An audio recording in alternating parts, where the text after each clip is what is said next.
Jokowi dimitoskan sebagai orang kecil, orang biasa, yang berjuang secara luar biasa untuk mencapai anak tangga politik yang tertinggi. Itulah mitosnya.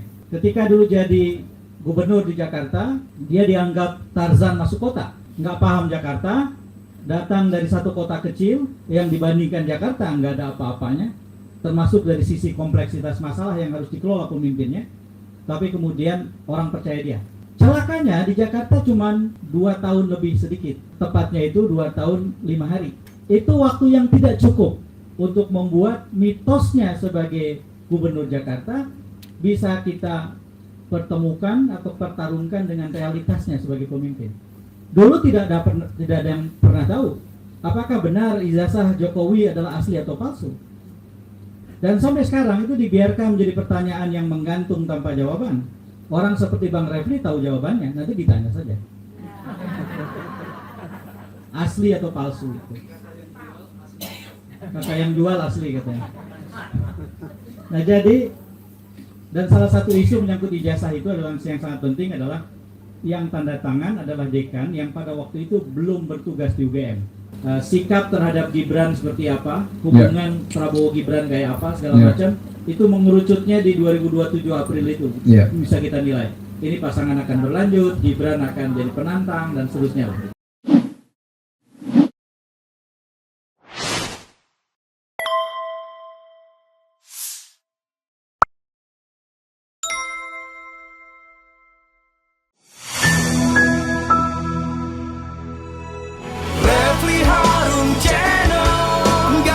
Basa-basi nggak sekedar kritik sana sini. Refli Harun Channel, kritis tapi tidak apatis, oposisi tapi kasih solusi. Refli Harun Channel, selalu terdepan dalam ulasan, berita nggak asal-asalan. Refli Harun Channel, setiap masalah diulas cerdas, ini channel memang keren cerdas. Subscribe, like, comment, and share. Assalamualaikum warahmatullahi wabarakatuh.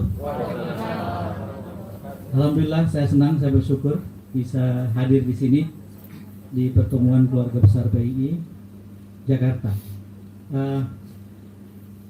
Saya langsung masuk ke pokok soal saja. Kurang lebih saya diminta bicara tentang warisan Jokowi dan tantangan Prabowo, kira-kira begitu. Saya tidak tahu apakah 15 menit cukup untuk mengatakan itu, tetapi saya coba.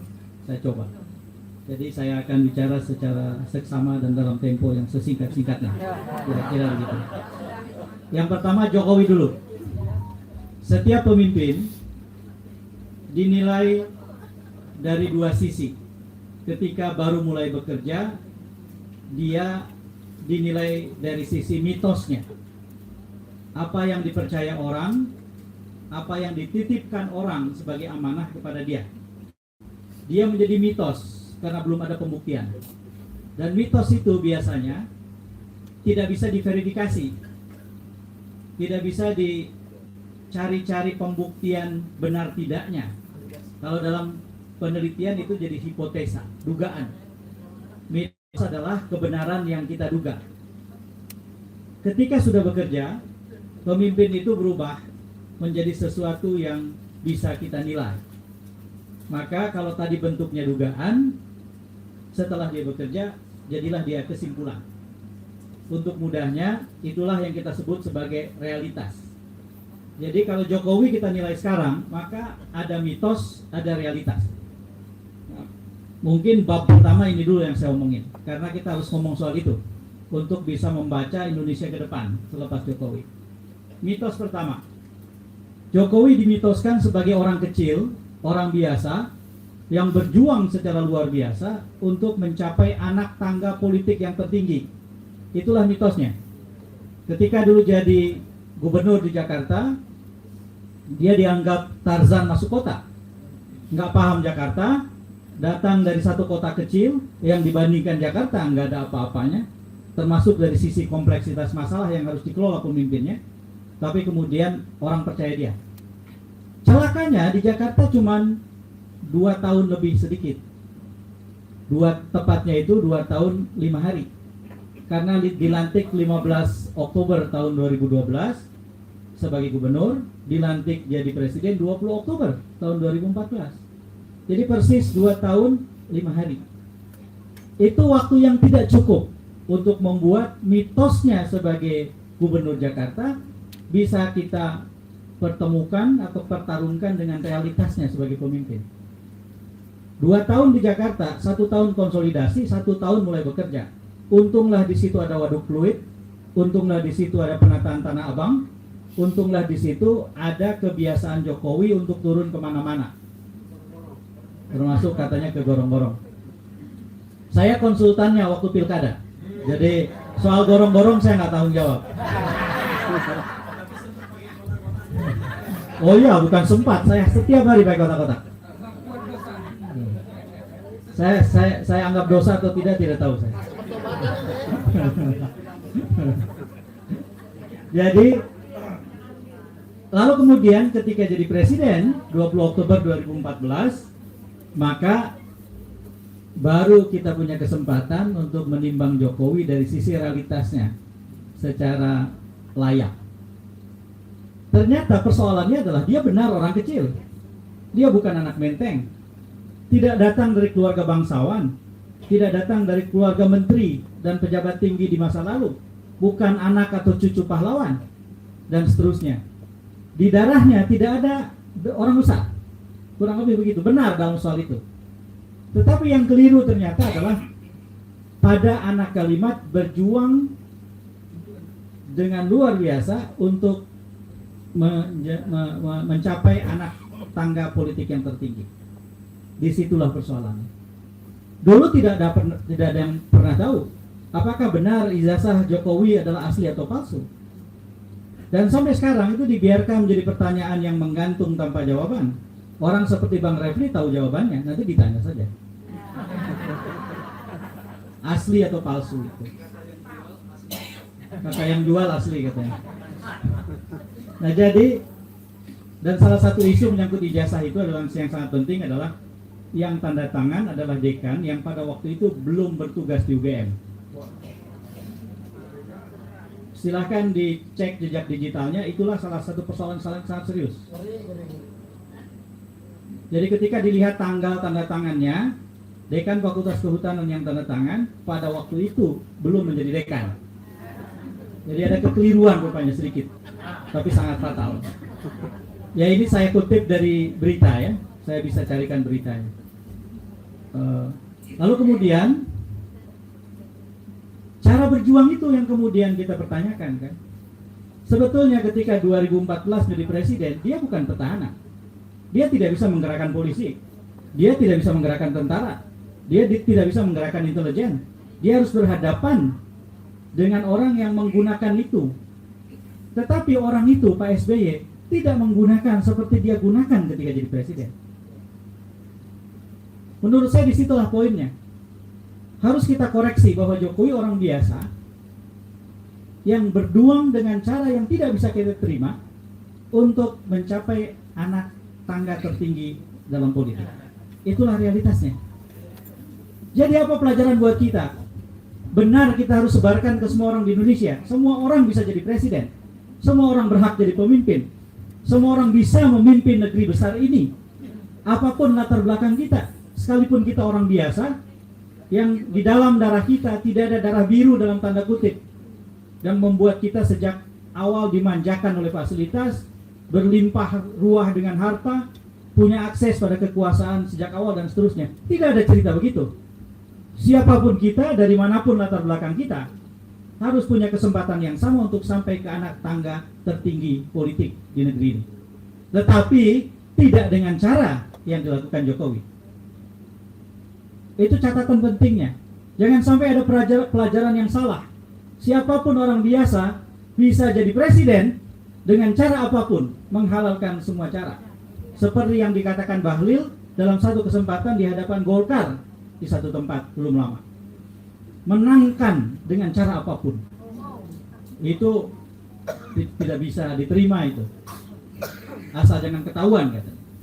Jadi menurut saya mitosnya benar dia orang kecil, tetapi realitasnya cara dia berjuang untuk naik ke anak tangga politik tertinggi tidak layak kita contoh dan dijadikan model, dijadikan template dijadikan benchmark atau apapun namanya buat semua orang kecil di Indonesia yang ingin naik ke tangga itu.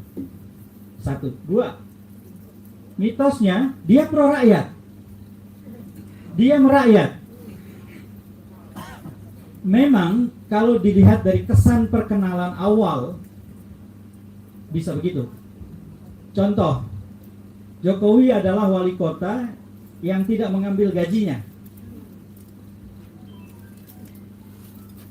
Lalu kemudian karena tidak mengambil gajinya dikapitalisasi bahwa betapa wali kota ini bekerja dengan ikhlas tanpa pamrih untuk rakyatnya, kan begitu. Banyak orang tidak tahu bahwa gaji tidak diambil, tapi tunjangan tetap diambil. Gaji wali kota pada waktu itu kalau tidak salah di atas 6 juta sedikit per bulan. 6,2 pada tahun itu. Tunjangannya hampir 300 juta per bulan.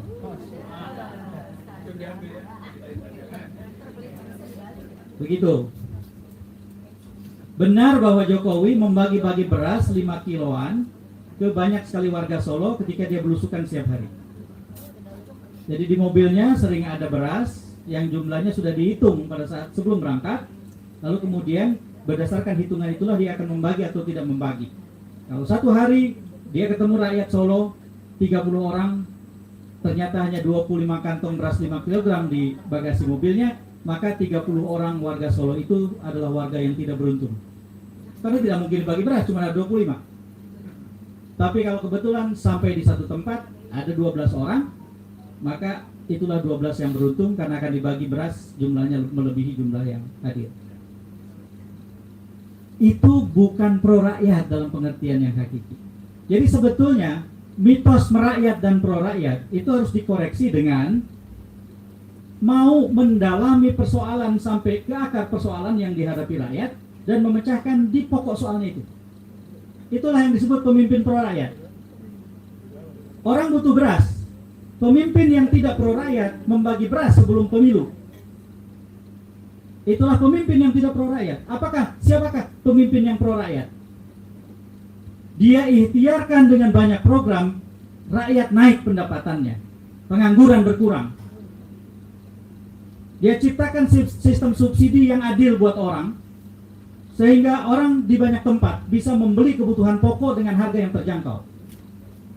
Semua program-program itu bekerja di hulu, bukan di hilir. Ujungnya adalah kebutuhan pokok bisa dipenuhi oleh rakyat, kemiskinan turun. Itulah pemimpin yang pro rakyat. Apakah Jokowi melakukan itu? Saya sebagai warga negara menilai tidak. Dia lebih senang misalnya membagikan bansos menjelang pemilu. Lihatlah angka kenaikan bansos menjelang 2019 dan lihat kembali angka kenaikan bansos yang luar biasa meroket menjelang 2024. Itu artinya Jokowi melanjutkan cara-cara artifisial di atas permukaan yang tidak mengatasi masalah di tingkat yang mendasar.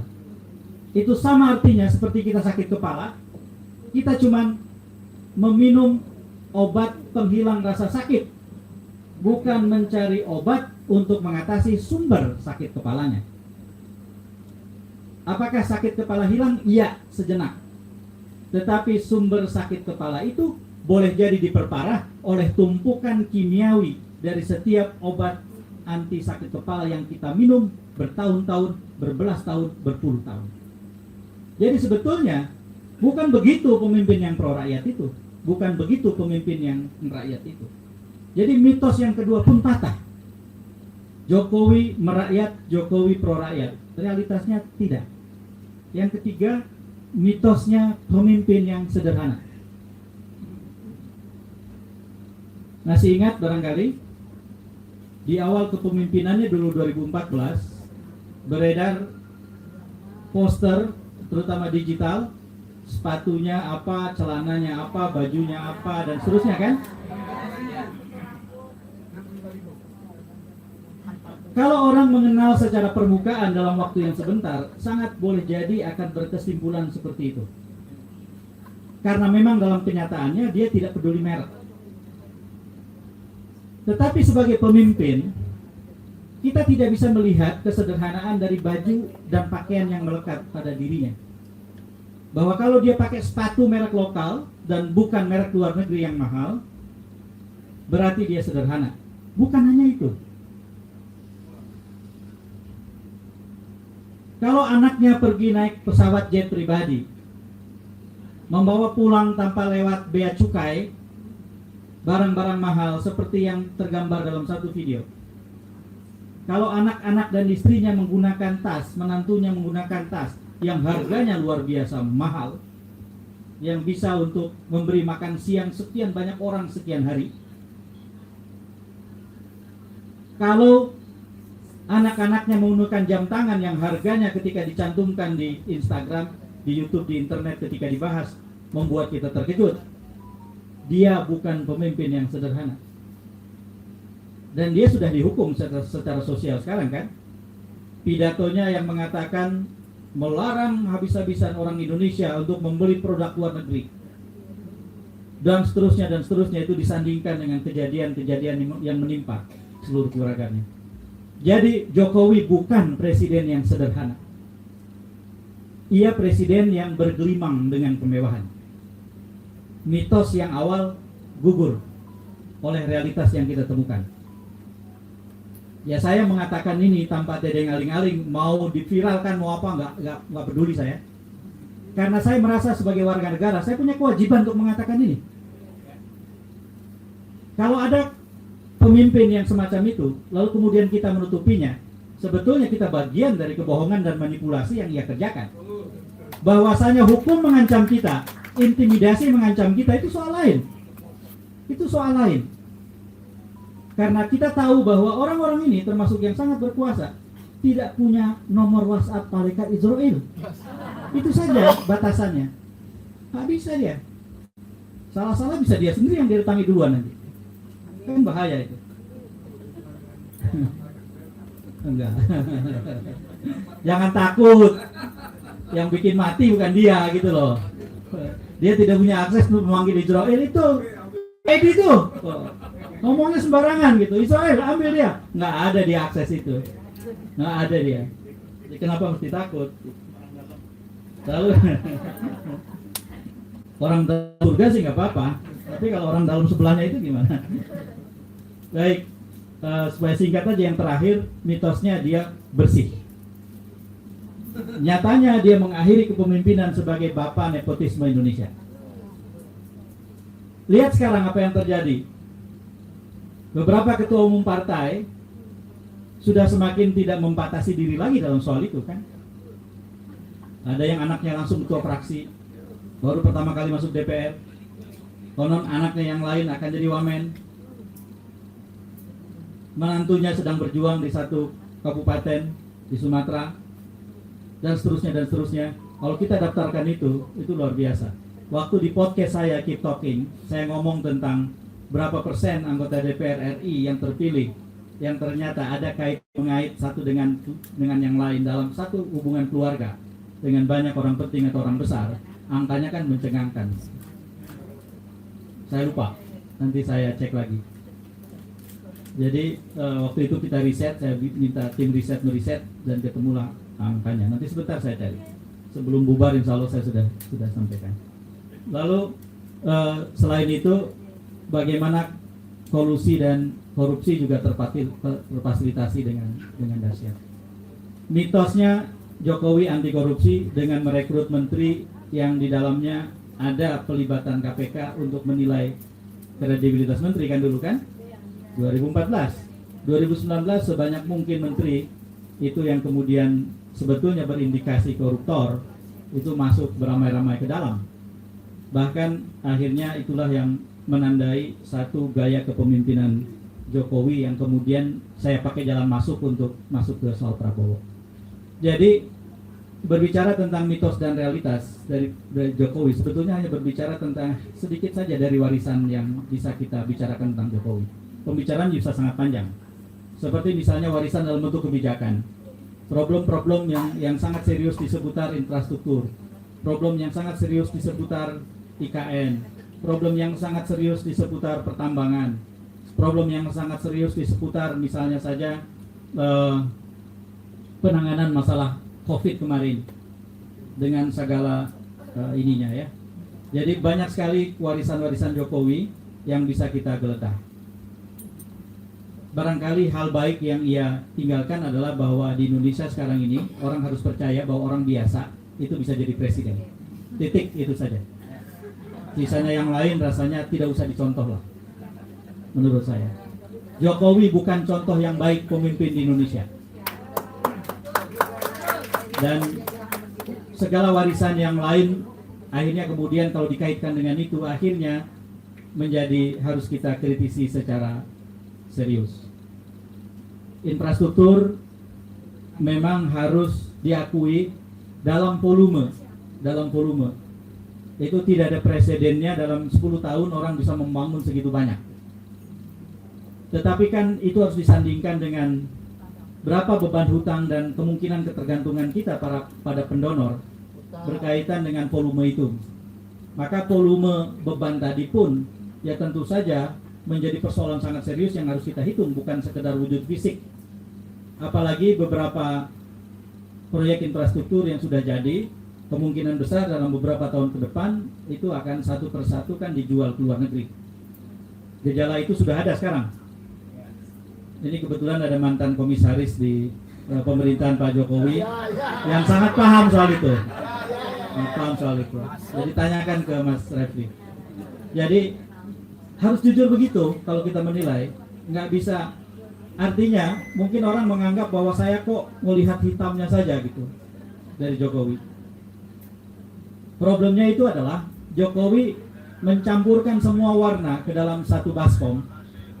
Dan ketika warna gelap yang lebih banyak, jangan salahkan kalau warna-warna putih, warna-warna pink, biru muda, segala macam tertimbun. Dan kemudian yang kelihatan adalah air yang pekat. Itu sama seperti sunatullah yang terjadi berkaitan dengan sungai-sungai kita kan. Banyak orang yang mencurahkan air wudhunya ke sungai loh.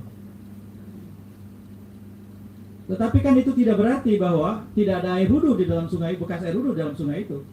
Tapi ketika limbah industri, limbah rumah tangga yang lebih kotor masuk ke dalamnya dan membuat sungai itu jadi hitam, kita harus kesimpulkan bahwa bukan sungai itu airnya suci dan kita bisa pakai. Itu sungai hitam yang kotor. Itulah pemerintahan Jokowi kira-kira menurut saya. 10 tahun adalah musim kering sejarah di Indonesia dari sisi kepemimpinan. Di mata saya sebagai warga negara, saya bisa keliru. Dan ini tidak ada kaitan dengan tidak ditelepon, tidak diundang segala macam, tidak ada kaitan. Sahwat saya soal itu sudah saya buktikan, tapi tidak usah diceritakan sekarang. Waktu saya kan terbatas. Yang masuk ke Prabowo. Jadi ketika Prabowo sekarang menjadi pemimpin, tentu semua hal tadi adalah tantangan yang diwariskan kepada Prabowo. Bahkan itu secara fisik melekat. Gibran itu menjadi wakil presiden dan secara konstitusional harus diperlakukan sebagai wakil presiden. Itu adalah satu warisan Jokowi yang tidak bisa kita abaikan. Jadi sepanjang 5 tahun ke depan, selama wakil presidennya Gibran dan cara pemilunya seperti itu, saya akan bersikap yang sama seperti ketika pemilu kemarin. Tidak ada yang berubah. Jadi dari sisi itu sudah jelas. Kemudian di soal-soal yang lain, tantangan Prabowo ini sangat serius. Saya bukan ekonom, tapi secara umum kan kita bisa ngomong soal indikator ekonomi tertentu gitu ya. Misalnya, nomor 1, sekarang ini dalam 1 tahun ke depan kita akan menghadapi lonjakan PHK yang luar biasa. Presiden sendiri sudah mengakui itu. Jadi itu akan jadi soal serius. Lalu kemudian dulu, mungkin Refli juga masih ingat, ada satu orang tokoh di Indonesia, Fadel Muhammad namanya.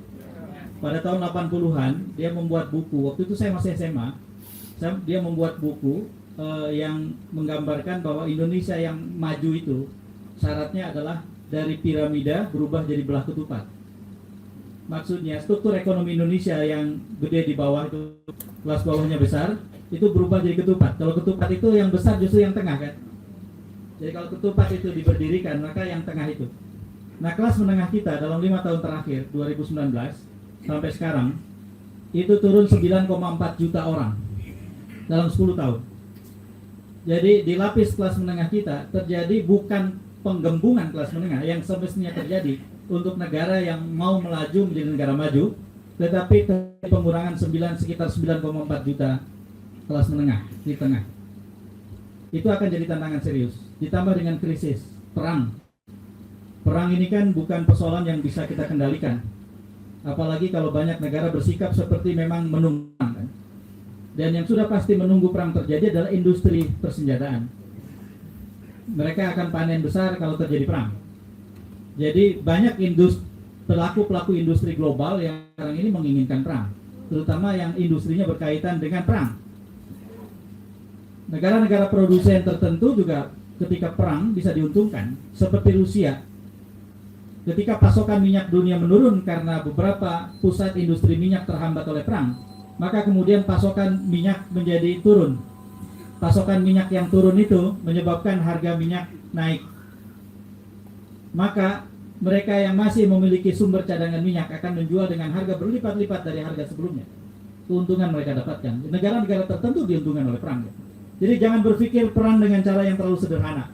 Ekonomi politik perang itu lebih rumit dari itu.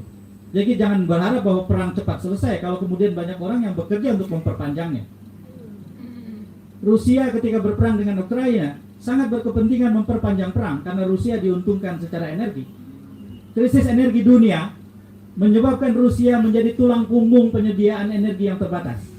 Maka Rusia memasok energi dengan jumlah yang lebih kecil dengan harga berlipat-lipat ketika dia memasoknya dalam jumlah lebih besar. Jadi pendapatan negara Rusia bertambah ketika perang, sekalipun dia mengalami kehancuran dikarenakan dengan sumber daya manusia yang berkurang, tentaranya mati, ditambah dengan perlengkapan perangnya yang tidak bisa diremajakan karena hancur. Tetapi itu semua sudah dihitung secara ekonomi, sehingga kalau Rusia memperpanjang perang, buat mereka perang itu tetap menguntungkan dari sisi ekonomi politik. Itulah hitungan perang yang lebih rumit itu. Maka jangan berharap bahwa perang kemudian cepat berakhir dan krisis yang ditimbulkannya kemudian cepat selesai. Dan kita di Indonesia yang negara dengan populasi besar tetapi dengan kekuatan global yang terbatas, seringkali kalau tidak sigap dengan pemimpin yang sigap bisa jadi korban. Itu akan jadi tantangan serius buat pemerintahan Prabowo. Orang di dalam pemerintahan saja sudah mengingatkan kok bahwa kemungkinan besar dalam beberapa waktu ke depan sangat untung kalau kita bisa mempertahankan pertumbuhan ekonomi 5%. Jadi nggak sederhana urusan ini, tiba-tiba meroket jadi 8%, enggak. Lalu kemudian tantangan-tantangan yang lain, krisis pangan, baik berkaitan dengan perang maupun berkaitan dengan krisis iklim, krisis energi yang sangat serius dan lain-lain. Jadi sebetulnya tantangan ekonomi ke depan berlipat-lipat, diperparah oleh beban kekeliruan kebijakan ekonomi dan semua dampak dari kepemimpinan di masa lalu. Maka kemudian termasuk hutang, maka kemudian ekonomi amat sangat menjadi tantangan serius buat pemerintahan baru. Maka persoalan dengan makan siang misalnya, makan siang ini sama seperti minum obat anti sakit tadi dan bukan memecahkan masalah di sumber penyakit. Makan siang ini menarik sebagai materi kampanye karena orang merasa oh itu berarti buat kita. Orang di Indonesia seringkali gagal untuk berpikir lebih sederhana dari yang paling sederhana yang dia bisa. Menerima makan siang gratis itu memang sepertinya kenikmatan buat warga negara. Tetapi lapangan kerja yang semakin sulit, kebutuhan pokok yang semakin menjulang tinggi harganya dan tidak terjangkau, dan tidak adanya program-program khusus penaikan pendapatan warga dan seterusnya, itu adalah masalah yang jauh lebih besar nilainya, termasuk secara finansial, secara rupiah, dibandingkan dengan makan siang yang mereka terima untuk anak mereka di sekolah. Ini problem serius. Jadi menurut saya, kalau kemudian Prabowo tidak menghandle masalah ini dengan tepat, saya khawatir akan ada persoalan serius. Saya tidak bisa menilai terlalu jauh, saya nilai dalam satu hal saja. Kita dalam keadaan krisis saat ini. Nggak bisa tidak kita mengatakan Indonesia dalam keadaan krisis. Maka satu-satunya cara untuk mengelola keadaan dengan baik adalah manajemen krisis. Salah satu prinsip dalam manajemen krisis adalah kita punya organisasi, maka organisasi itu harus seramping mungkin sehingga bekerja dengan sigap. Di dalam konsep birokrasi, saya kebetulan latar belakang ilmu politik. Mata kuliah birokrasi ikut saya ajar dulu waktu masih ngajar 20 tahun di UI. Sebelum saya mendirikan POMAK Indonesia. Dalam konsep birokrasi, salah satu penyakit birokrasi yang sangat serius adalah ketika birokrasi tidak bisa bekerja cepat, melayani dengan cepat, karena harus berurusan dengan postur dirinya yang terlampau besar. Maka ketika itu yang terjadi, yang kita hadapi, yang kita miliki bukanlah organisasi pemerintahan yang bekerja dengan cepat karena ramping, karena disusun, dirancang sebagai bagian dari crisis management atau manajemen krisis, pengelolaan krisis, maka kita akan punya masalah. Sekarang aja sudah ada orang yang menghitungkan beban negara untuk menggaji menteri, wakil menteri, kepala badan, dan semua pejabat di seputar itu. Dalam 1 bulan kenaikannya itu bisa sangat mencengangkan. Belum lagi beberapa bulan kita harus berhadapan dengan persoalan penyesuaian birokratis di dalam semua kementerian. Itu nggak sederhana. Dari menteri pendidikan yang sudah disatukan, dipecah menjadi pendidikan dasar, pendidikan tinggi, termasuk riset di dalamnya, dan kebudayaan. Maka kemudian itu akan jadi persoalan. Bahkan Kementerian Pariwisata, Ekonomi Kreatif, dan UKM, Koperasi dipecah-pecah. Banyak sekali kementerian dibuat, dan saya tahu Prabowo merasa bahwa dia harus jadi presiden yang kuat, termasuk kuat menghadapi mantan presiden. Maka dia harus menjadi ketua Dewan Pembina at large untuk semua partai. Sekarang ini semua partai sudah bergabung kan, kecuali barangkali yang tidak terlalu tegas PDIP. Kemudian Perindo, belum ada wakil Perindo kan. Sisanya yang lain termasuk partai-partai yang kecil itu ada. Ya ada beberapa partai lain yang tidak terakomodasi, tapi kan relatif kecil partainya. Seperti misalnya Umat, Partai Buruh, Nasdem yang besar ya. Tadi kan yang besar itu ada PDI Perjuangan, ada Nasdem. Perindo relatif besar karena 1,9 juta suara kan dia dapat. Itu relatif lumayan. Jadi maka Prabowo Subianto akan menjadi ketua Dewan Pembina at large untuk semua partai. Karena ketua umum partai semua ada di dalam kabinet. Dan ditaruh sebagai Menko-Menko kan. Bahkan ada Menko Pangan gitu kan. Ada Menko Kemasyarakatan, ada Menko Investasi gitu. Untuk mengakomodasi itu. Nah, maka kalau kita bedah itu dari sisi besaran ini bisa jadi sumber masalah daripada jalan keluar. Lalu kemudian dari sisi pertarungan, ini terakhir saya mau ngomong, Jokowi 20 Oktober itu kan tinggal sehari lagi ya. Besok Jokowi bukanlah pemilik kekuasaan tapi pemilik pengaruh. Itu yang berulang-ulang saya katakan di berbagai tempat. Maka berubahlah peta. Pemilik kekuasaan beralih ke Prabowo, pemilik Jokowi tinggal memiliki pengaruh. Pengaruh itu akan sakti mandraguna kalau bekerja untuk kepentingan banyak orang. Kalau ada kiai besar karena selalu mengabdi kepada umat, kepada halayak yang luas, dia punya pengaruh dan apapun yang dikatakannya didengar orang. Itulah yang disebut sebagai pengaruh yang sakti mandraguna tadi. Karena pengaruhnya dibaktikan untuk kepentingan banyak orang. Kekuasaan dibaktikan untuk banyak orang atau dibaktikan untuk keluarga seperti Jokowi lakukan, tetap sama-sama besarnya. Karena kekuasaan itu dilengkapi oleh apa yang disebut sebagai kewenangan, otoritas. Otoritas itu dibungkusnya oleh aturan, bahkan ke atas sampai konstitusi. Itulah yang membuat Gibran jadi wakil presiden, mau tidak mau, tolak atau tidak tolak, ya dialah wakil presiden. Apakah sampai sekarang saya bisa menerima Gibran sebagai wakil presiden? Tidak sama sekali. Kalau ada pertanyaan itu jawabannya saya tidak sama sekali. Nah jadi problemnya kemudian dia punya otoritas karena dia berkuasa. Maka kekuasaan itu ketika bekerja untuk banyak orang, maka kekuasaan itu akan luar biasa besar, bersinar, menyala kalau istilah sekarang. Tetapi ketika kekuasaan pun bekerja untuk kepentingan yang sempit, dia tetap punya kekuasaan, punya kendali, punya kemampuan untuk melakukan apapun. Itu problemnya. Nah, dengan cara berpikir seperti itu, maka menurut saya ini adalah, kalau dalam bahasa Marxis itu ada istilah the withering away, melemahnya secara perlahan-lahan. Jadi di dalam teori Marxis dikatakan bahwa negara itu akan melemah secara perlahan-lahan karena ada kekuatan proletar yang bangkit lalu revolusi gitu, kira-kira begitu. Nah, istilah the withering away itu adalah melemah secara perlahan-lahan. Itu adalah istilah yang cocok diletakkan kepada Jokowi. Jadi begini, Mas Refli, Menko yang adalah menterinya Jokowi, orangnya Jokowi, itu harus kita lacak secara baik-baik. Loyalitasnya ke Jokowi dengan sendirinya akan melemah. Kalau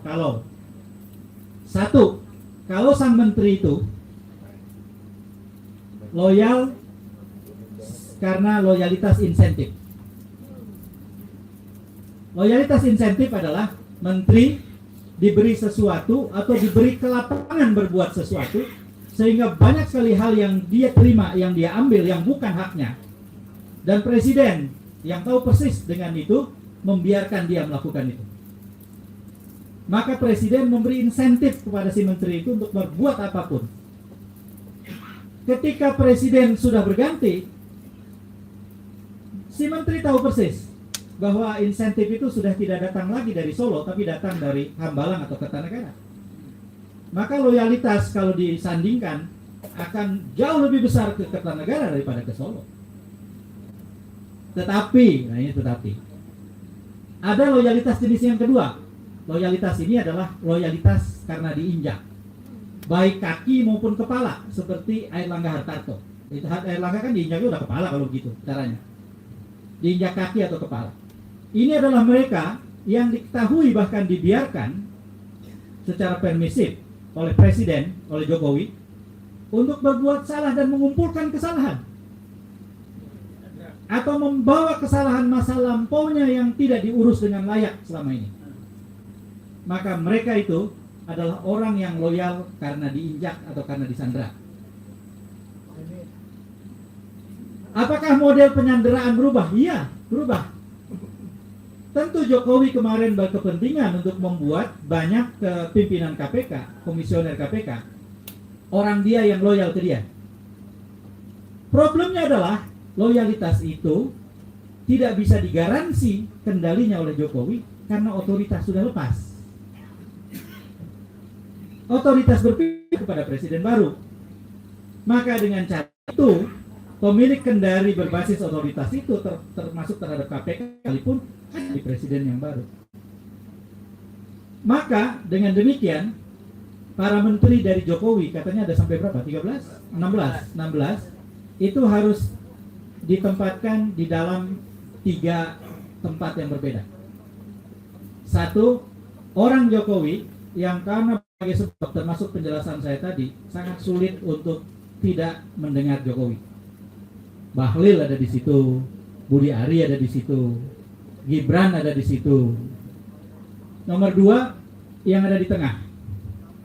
Yang ada di tengah yaitu yang sadar benar bahwa otoritas sudah tidak di Jokowi tapi pindah ke Prabowo, tetapi mereka tahu persis bahwa Jokowi memegang kartu mereka sangat banyak karena Jokowi membiarkan mereka untuk melakukan banyak sekali hal.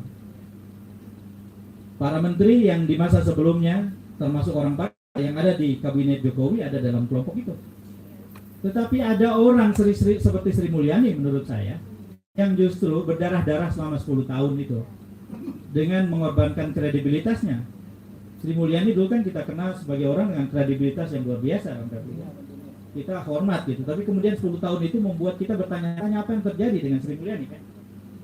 Orang seperti Sri Mulyani, saya tahu bahwa tidak punya neraca yang terlalu jomplang dengan Jokowi. Dia lebih banyak menyelamatkan Jokowi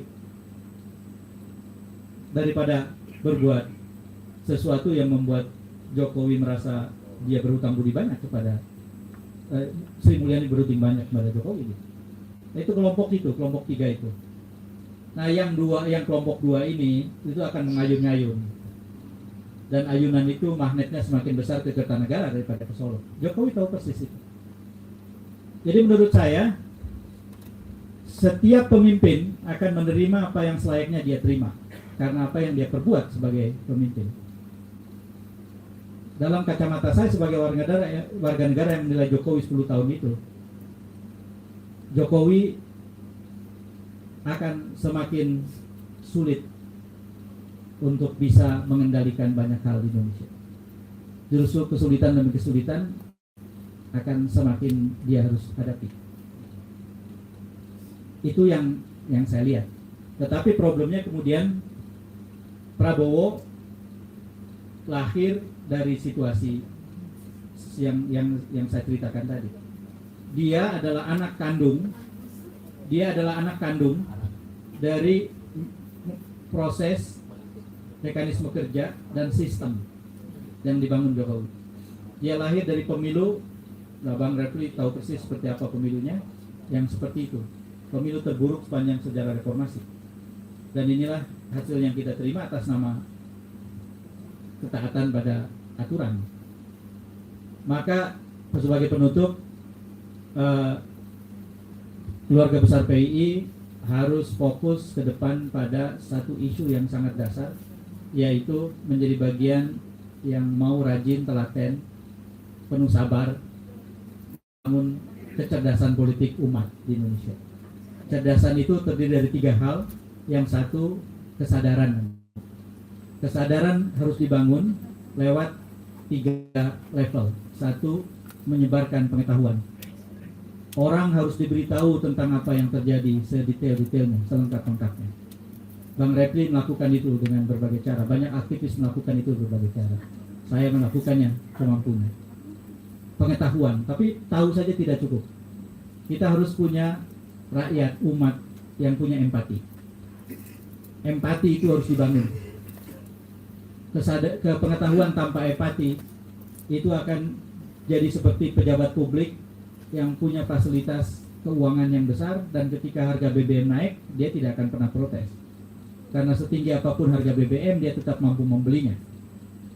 Tapi ketika yang bersangkutan punya empati, dia akan memperjuangkan kebijakan yang salah harus diluruskan. Karena apa? Dia punya empati sama korban kebijakan yang salah. Jadi yang kedua, empati. Yang ketiga adalah kehendak untuk berbuat, berpartisipasi. Dalam bahasa zaman sekarangnya aktivasi. Jadi kesadaran itu adalah membangun pengetahuan, meluaskan empati, mendorong orang untuk mengaktifasi diri. Kalau umat bergerak dengan 3 level ini, maka kita sebut bahwa umat punya kesadaran politik. Yang kedua, kekuatan. Kekuatan ini levelnya ada 4. Kuatkan diri sendiri dulu. Kalau tahu benar, katakan yang benar dengan segala resikonya. Kalau kemudian kita takut sama resiko, kita menyesuaikan diri sama orang banyak, akhirnya kita membela yang tidak benar, artinya dari sisi kekuatan saja dia sudah lemah. Dia harus merasa bahwa dirinya saja berbuat, kalau dia benar harus dia perbuat, sekalipun orang lain tidak mengikutinya, dan dia tiba-tiba sendirian kesepian. Itu adalah kekuatan yang modal yang paling kecil, sendiri, membangun kekuatan diri sendiri. Yang kedua baru, diri sendiri tidak pernah cukup dalam berpolitik, harus ada kelompok, orang di sekeliling kita yang bisa bekerja bersama-sama. Tetapi berkelompok saja seringkali tidak cukup. Salah satu bentuk kelompok itu komunitas, yang tidak jelas pemimpinnya dan seterusnya karena cair, kolektif, komunal, komunitas, itu kelompok namanya. Maka di level ketiga dalam politik, kita harus mau rajin-rajin berorganisasi. Organisasi itu adalah kelompok yang punya struktur hierarki dan terbagi kewenangan di dalamnya. Itu organisasi. Tapi level yang tertinggi yang keempat dalam berpolitik itu adalah membangun jejaring. Keluarga besar PII itu jejaring. Jangan dihentikan sebagai organisasi. Karena saya tahu persis bahwa setiap alumni PII itu punya jejaring masing-masing di berbagai tempat. Oh iya, saya jadi ingat, ada salam entah buat siapa di sini, karena ini salam harus saya sampaikan, dari Indah Dahlan, putrinya Pak Dahlan, yang bersama-sama dengan Kang Utomo Dananjaya dulu, nah, itu ikut membangun masa-masa awal PI. Tadi kebetulan saya teleponan di jalan, saya ditanya mau kemana, saya mau ke acara KBPI. Aduh, Saya jadi ingat ayah saya almarhum katanya. Salam buat siapapun yang kenal katanya. Bekasi, Ya. Haji Dahlan Bekasi. Jadi saya jadi ingat. Kembali ke soal tadi, PII jangan dibiarkan berhenti jadi organisasi. KBPI harus jadi jejaring. Karena setiap orang yang ada di KBPI sebetulnya punya basis sosial masing-masing, punya jejaring masing-masing. Manfaatkan itu, lipat gandakan itu, optimalkan itu. Politisasi. Apa yang dimaksud politisasi? Jadikan semua jejaring itu untuk membangun kesadaran seperti yang tadi saya katakan. Untuk menggerakkan orang supaya kuat diri sendiri, berkelompok di mana-mana, membangun komunitas, membangun organisasi, dan memperkuat jejaring, memperluas terus jejaring. Dan yang terakhir itu, yang disebut dengan kecerdasan politik adalah merebut kesempatan. Jadi membentuk kesadaran, membangun kekuatan, merebut kesempatan. Merebut kesempatan ada dua caranya. Cara yang pertama adalah merebut kekuasaan. Jangan pernah haramkan merebut kekuasaan. Dengan caranya kita sudah merebut kekuasaan sebetulnya. Ketika saya kemarin mengatakan saya tidak punya kepentingan memenangkan Anies, saya tidak punya kepentingan memenangkan Ganjar, kepentingan saya adalah mengalahkan Joko Widodo. Itu kan cara setiap orang yang berbeda-beda untuk bisa berkiprah dalam satu pertarungan kan. Kita ingin merebut kekuasaan. Tapi bukan hanya itu. Yang pertama merebut kekuasaan, yang kedua tidak pernah tertidur, terus terjaga, mengawasi, melawan setiap tindakan yang mencederai atau membunuh hak kita yang dilakukan oleh kekuasaan. Itulah yang disebut merebut kesempatan. Jadi setelah pemilu, keluarga besar PII harus menjadi jejaring penagih janji yang mencatat janji pejabat publik, menagih terus tanpa pernah berhenti, dan memberi sanksi sosial atau politik yang bisa mampu kita berikan kepada mereka yang tidak memenuhi janjinya. Nah, kurang lebih itulah yang bisa saya sampaikan. Jauh melebihi waktu yang ditentukan, nggak apa-apa. Saya dari tadi nunggu aja ditegur sama moderator. Terima kasih. Wallahul muwaffiq ila aqwamit thoriq. Assalamualaikum warahmatullahi wabarakatuh. Saya lebih baik menutup dengan membayangkan 5 tahun ke depan aja ya, lebih pendek. Jadi 5 tahun ke depan ini saya bayangkan akan terdiri dari pertama dari 20 Oktober sampai 20 April, itu 6 bulan. 6 bulan pertama itu adalah masa krusial karena periode formatif pemerintahan Prabowo. Apa yang disebut membersihkan semua bekas-bekas yang kalau dibuka akan mengancam, itu jendela waktunya 6 bulan itu. Lalu kemudian menilai kinerja menteri dan punya alasan untuk melakukan reshuffle, itu juga 6 bulan. Karena nggak masuk akal kalau Prabowo sudah membuat kabinet dengan begitu percaya diri, 3 bulan reshuffle itu nggak masuk akal. Enggak lah, 100 hari itu menteri belum bisa berbuat apa-apa. Jadi 6 bulan itu adalah jendela waktu yang cukup. Antara lain misalnya kalau kita mau berharap sama Prabowo melakukan perombakan, tiba-tiba kabinetnya lebih segar, lebih bisa diharapkan.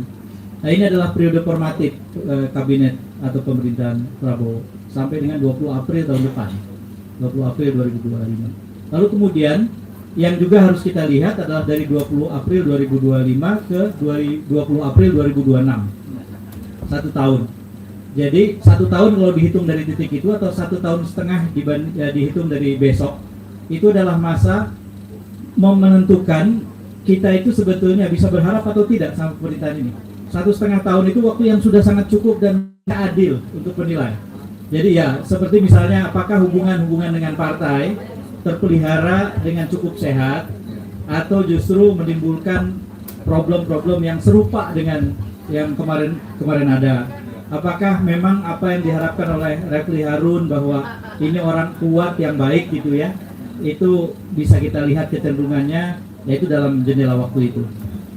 Jadi menurut hemat saya 20 Oktober 2024 sampai dengan 20 April 2026, 1,5 tahun kemudian, itu adalah masa kita memberi waktu kepada pemimpin baru dan pemerintahan. Pada titik itulah kita harus bersikap seperti apa yang bisa kita simpulkan. Maka sisanya 20 April 2026 sampai dengan 20 April 2027 itu adalah 1 tahun di mana kita memulai menyikapi pemerintahan itu setelah 1,5 tahun memberi kesempatan. Kenapa saya sampaikan 20 April 2027? Karena pemilu berikutnya sudah bertalu-talu itu dendamnya. Ya, Jadi katakanlah pemilu akan kembali dilakukan pada bulan Februari 2029. Artinya kan sudah 2 tahun kurang tuh, 20 April 2027 ini. Dan waktu 2 tahun biasanya adalah waktu untuk menyiapkan pemilu berikutnya. Sikap terhadap Gibran seperti apa, hubungan Prabowo Gibran kayak apa, segala macam, itu mengerucutnya di 2027 April itu bisa kita nilai. Ini pasangan akan berlanjut, Gibran akan jadi penantang dan seterusnya. Kira-kira itulah kerangka waktu yang bisa kita pakai. Terima kasih. Terima kasih, Kang Em. Itu Assalamualaikum warahmatullahi wabarakatuh.